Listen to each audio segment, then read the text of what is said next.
Hi, Jordan.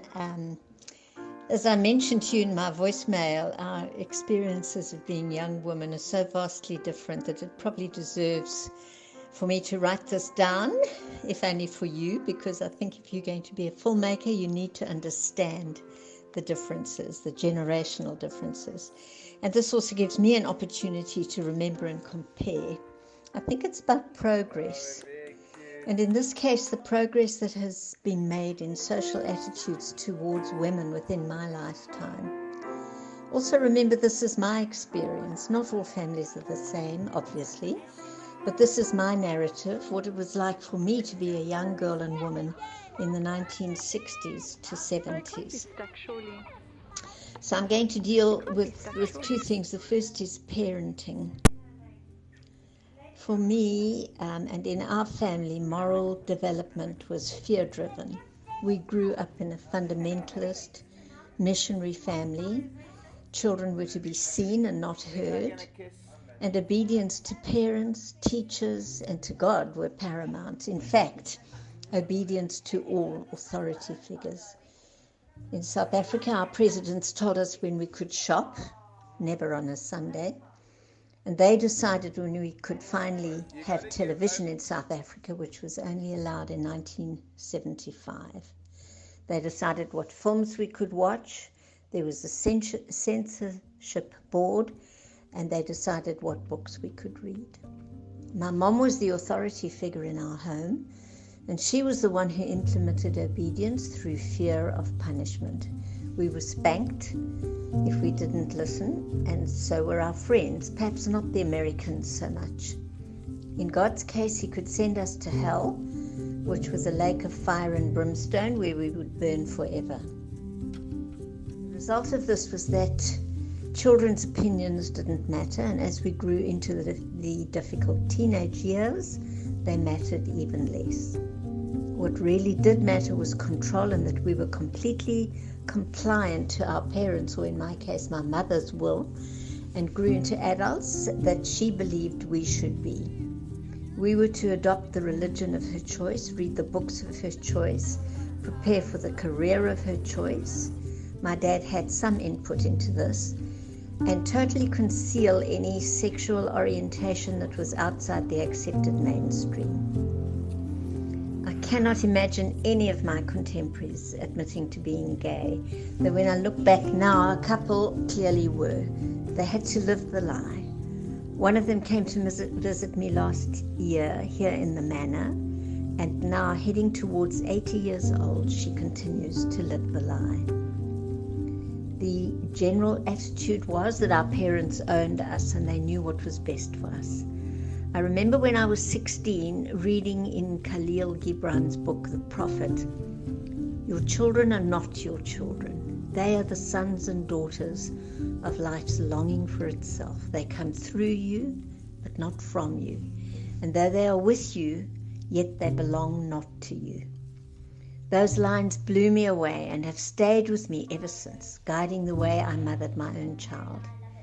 When Candy was getting ready to attend school, she announced that she wanted to go to Patterson Park Church School, located on the other side of Johannesburg, instead of the local government school that was close by. This meant that she would be collected by the school bus before 7 a.m. in the morning and dropped off again after 4 p.m. It was a terribly long day for a 6-year-old. Also, we would have to pay school fees because it was a private school. Candy was very determined, and so I agreed, and it was a very sore point with her dad. I remember him asking me in absolute disbelief how I could even consider allowing a 6-year-old to make those kind of decisions. But I knew what it was to have my own opinions completely discounted, and I was determined that I wouldn't do that to my own child.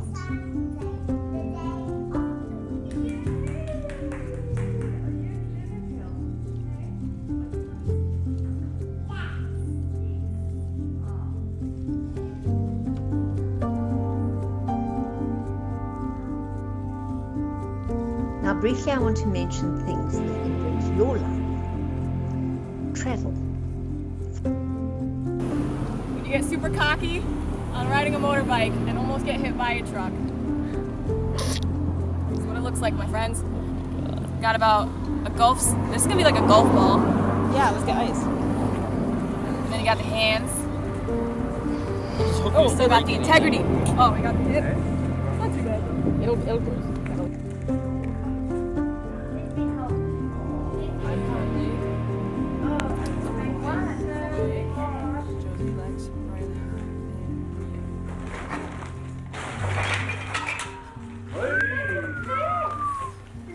Blocks, George?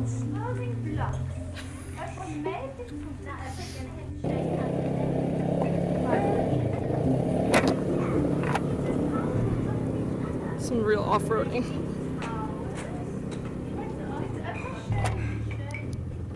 We're gonna build a house. Got it. That's stunning. Nikki, tell me about last night. I met a boy. A man. Oh man. A man. And I like him. And we're leaving. I'm so sad. He was a gentleman. Gentleman with a nose piercing. Totally not my type at all. But all of a No, but you sudden, he's just you're not your type because you didn't see anyone like him. I'm so attracted to him. And he's so nice. And funny. This is what this stage of our life that we're in. This is what this is about. Like meeting cute boys abroad. We're meant to be experiencing. It just ripped out of you. He's gone. He said he's never gonna see me again. Great. Fucking great. First time I catch feelings for someone in how long?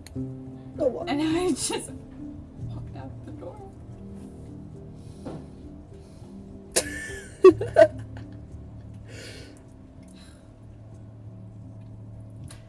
It was true love for a night. Oh my god. Every time the door opens, you. I know that you're like hoping that it's him.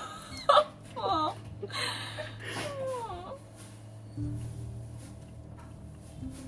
We went out to breakfast this morning, and he ordered for me, and he bought it for me, and he even shared his coffee with me because mine was shit. And then he just let me drink the rest of it because he knew I didn't want to share. He understands me. And he likes my American accent. I don't know He why. likes American accent. I think he's just saying that to be nice.